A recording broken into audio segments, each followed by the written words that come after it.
All right, folks, here we go with the notes for Chapter 7, talking about audiences and audience research, getting into some of the data and some of the philosophies behind all of that data. Managers in the electronic and digital media industries utilize three main types of data to assist in decision making. The first type is demographic research. This is the oldest and most familiar type of data. We talk about this quite a lot in several of the classes that we teach here. Demographic research provides quantitative information on the viewing, listening, and activity habits of audiences. So it gives us raw numbers of how many of a certain population group participate in the consumption of various types of media. Secondly, psychographic research. This goes beyond numerical information. It offers qualitative information about audiences, things like lifestyle choices, consumer buying patterns. It's the why of what consumers do. So it's not something that can necessarily be buttoned up into just a number, but there's going to be more information that goes along with the numbers that are being reported. We're talking about beliefs and attitudes and values and things like that when we go into psychographic research. And thirdly, we supplement demographic and psychographic data with Geo Demographic Research. This considers neighborhood characteristics, sometimes by something as small as one particular zip code, to add another way to profile individuals and households for research purposes. Because you can have groups of people that are very similar demographically and psychographically, but there can be differences simply based on where they live, because their environment has something to do with the way that they consume entertainment and the way they make buying choices, and all those things have to be considered as well. Demographic research is best represented by audience ratings data, with which one can estimate the number of viewers or listeners in a variety of age and sex categories across different time periods or day parts. And we tend to look at demographics mostly in terms of age and sex, but there are other things that may come along with that as well, which we'll get to in just a bit. Radio data measures individuals, while television data is reported in terms of households. Radio tends to be a very individualistic sort of medium. It's not very often anymore that a group of people gather around the radio for the sake of listening, as it might still be a little more common for, at the very least, a family unit, if not a bunch of friends to gather around and watch something on television. Now, managers use other demographic categories to supplement and expand age and gender breakdowns, ethnicity being a big one. Ethnicity has become more critical because of the tremendous growth of key groups in the United States.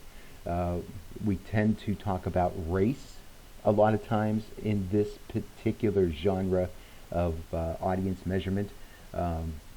What's the differences between the regular audience versus a distinctly black or African American audience or a Hispanic audience?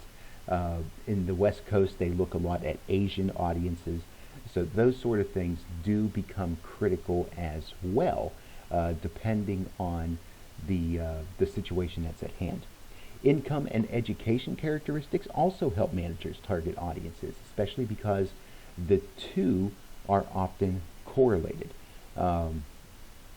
Say what you will about that, but there tends to be that sense that those that have a higher degree of education also have a different income status than those that don't. And there are certain things that we might be able to characterize on one or both of those groups as it comes to audience tastes and audience buying habits and buying needs.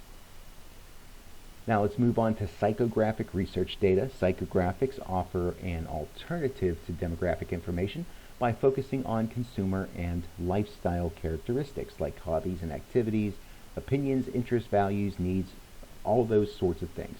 the things that kind of make people become an individual person, what makes us unique. And looking at those things, how well we can kind of group certain types of unique people together to form a group of people, and look at the things that make them tick and operate, and some of the things that they are looking for as a result. One of the ways to determine what sort of things what sort of things the psychographics can tell us, is what he's trying to say, is this system called VALS. VALS. It's an acronym for Values, Attitudes, and Lifestyles Research, designed to gauge changes in individual lifestyles and values over time. There is a survey that you can take online that tells you what your VALS temperament is. It's very similar to a lot of different personality profiles that you might take from a psychologist or from some other marketing sort of organization that tries to figure out what your personality type is, what your interests and temperament is, and those sorts of things. But that is one that is, this VALS system is one that is very heavily used in the marketing environment. Psychographic research involves a range of qualitative approaches, and we have here a sampling of some of those. First off, focus groups.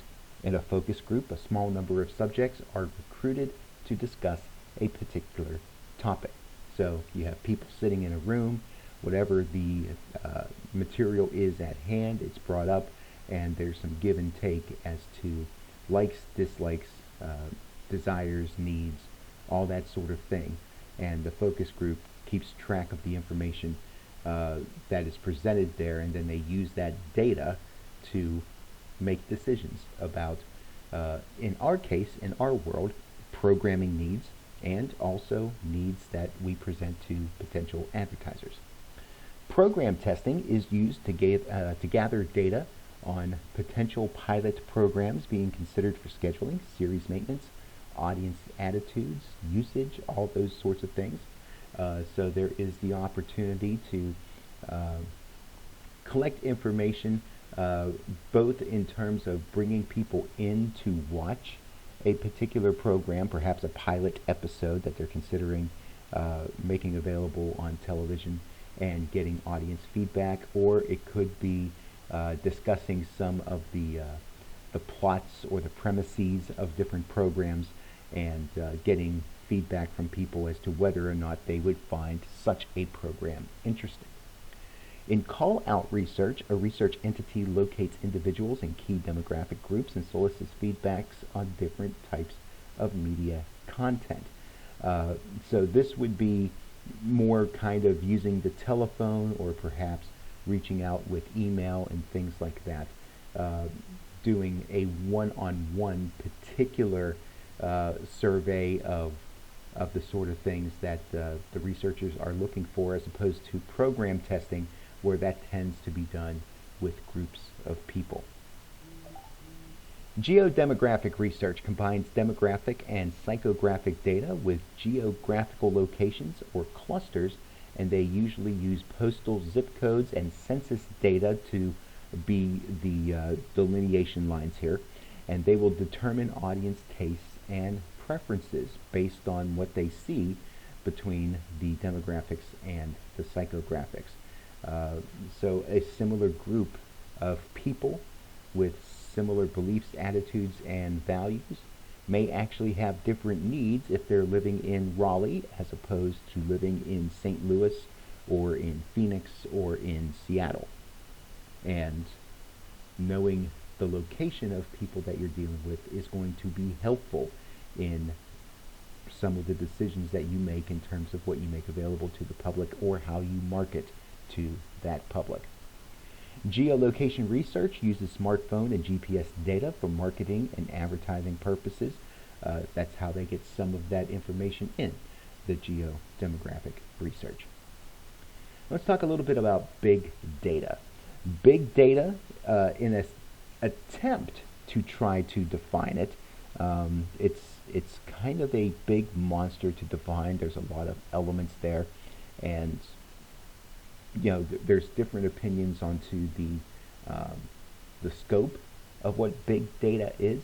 But for our purposes, we're looking at big data as a collection of data from traditional and digital sources inside and outside your company that represent a source for ongoing discovery and analysis. So basically any sort of information you can gather from different resources and different means. We tend to think of it these days a lot in terms of gathering data through the internet, perhaps through some of the different services that you use online. That is a way of collecting that data. And then there's also traditional methods, such as calling people up on the telephone or stopping people as they're walking down the street and asking questions and that sort of thing. So these sort of things do come from places like social media, server logs, web clickstream, all these different online sources and computer type sources, in addition to some of the more traditional sources of gathering data. Now, one of the issues that has come up as a result of this is the question of one's right to privacy. And with that in mind, there are many questions about big data in and of itself, the way that data are gathered together, the means of which they're gathered, the methodology, the openness of how that data are collected, and it's become an ethics question in the minds of many people. One of the things that is up for debate is how much is one's personal data worth? And should a person have more control over whether their information is made available to the public versus the right to be able to keep things close to the chest? And as a result, some of the things that many of us experience for free or at a much lower cost, would we be willing to pay more for it if data were not collected on us? This is an issue that is not going to go away anytime soon. Now, some sources of audience research data. One of the big ones out there, especially in the media world, is Nielsen. Nielsen's national TV data is primarily collected with the Nielsen People Meter. This is a device that monitors audience viewing using a set-top box and a remote control keypad. The data collected from the Nielsen families are used in compiling the overnight ratings and other reports for paid subscribers. We get more into different types of ratings that Nielsen collects when we take the programming class. So those are things, if you really want to take a deep dive into the various types of ratings that are out there, look forward to that when you get into programming. In addition to that, Nielsen is also becoming a big player in collecting data for online media use measurement. They've teamed up with Adobe to come up with some ways of doing that.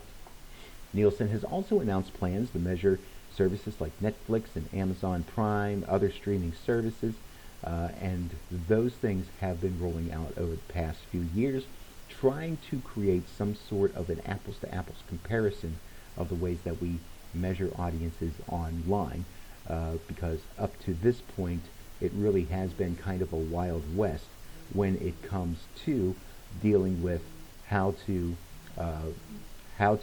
measure what is being watched by people or listened to people on various platforms, and that those measurements don't always add up in a apples-to-apples sort of way. Now, one other thing to note here as it goes to Nielsen measurement is that industry executives and policymakers often criticize Nielsen's power and control along with the high costs of their services, because pretty much as it stands right now, Nielsen is the only real player when it comes to having audience measurement that is seen as credible. and that people trust, that it is the gold standard, if you will, of how these different things come to be, and the numbers that we trust. And there are some competitors out there, but they don't have near the power and notoriety that Nielsen does. A couple of examples include Rentrack. They have a set-top box that they also use to measure different types of audiences. One of the things they tout is that they can measure audiences by the second as opposed to by the minute or by various different other time periods. But they do have a long way to go to compete with Nielsen. ComScore, another service out there that measures digital activity. They measure primarily, they're known for audience analytics, advertising analytics, and enterprise analytics. And then there's also Edison Research. They conduct election polling, consumer surveys, and other media research. National Research Services for Radio. Once again, we go back to Nielsen. The audio division of Nielsen was once its own separate company, a company called Arbitron. Nielsen acquired them sometime on either side of 2010. I don't remember the exact date that happened, but it's fairly recent when that happened. The service measures all types of audio listening, including online and mobile, but we tend to know Nielsen Audio mostly for radio. The company uses diaries to gather listening data from a carefully selected sample of the audience in each radio market. Respondents log their listening activity for a period of 1 week, and then they will return that diary for analysis. This is still a popular way of gathering audience measurement, especially in smaller radio markets. But the portable people meter is becoming more and more popular, definitely in the top 50 markets, and has been expanding into the top 100 markets.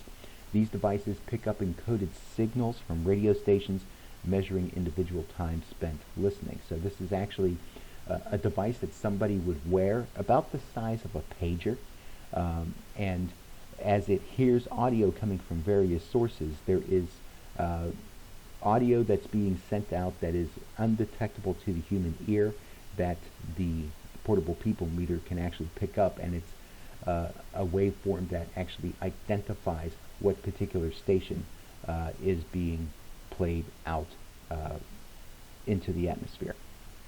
Ratings for the national radio networks are reported by a group called RADAR, which stands for Radio's All Dimension Audience Research. This is also owned by Nielsen. National advertisers and programmers use the RADAR report to determine the audiences of network radio services and nationally syndicated radio programs. Some other things of note here, including industry and trade associations. These are various organizations providing research sources like audience information, advertising rates, other public data. These groups do that sometimes as a public service to the industry. Sometimes they're associations that a station would subscribe to in order to get that sort of information. This would include state broadcaster associations, the National Association of Broadcasters. There is also various advertising groups for media, including the Radio Advertising Bureau that provides all sorts of information. These various groups do some deep dives into things that are very helpful for media companies to consider. Consulting firms, they offer their expertise, but those companies should be vetted with proper reference checks before a station hires them, because not all consulting firms are the same, not all of them go by the same standard, and so that is something that you have to watch out for. They can be helpful, but use them with caution. And then internal research departments. They work with the station's sales department to generate data for presentations to current and prospective clients. So the larger companies especially are going to have folks that do their own research and development and keep track of information based on their experiences and what they have done in terms of audience measurement, in terms of past sales revenues, things that have worked well, things that haven't, and they will do a lot of that stuff in-house and keep that information. So this is a good place for us to take a break. We will continue on another video coming up. I'll see you over in part B.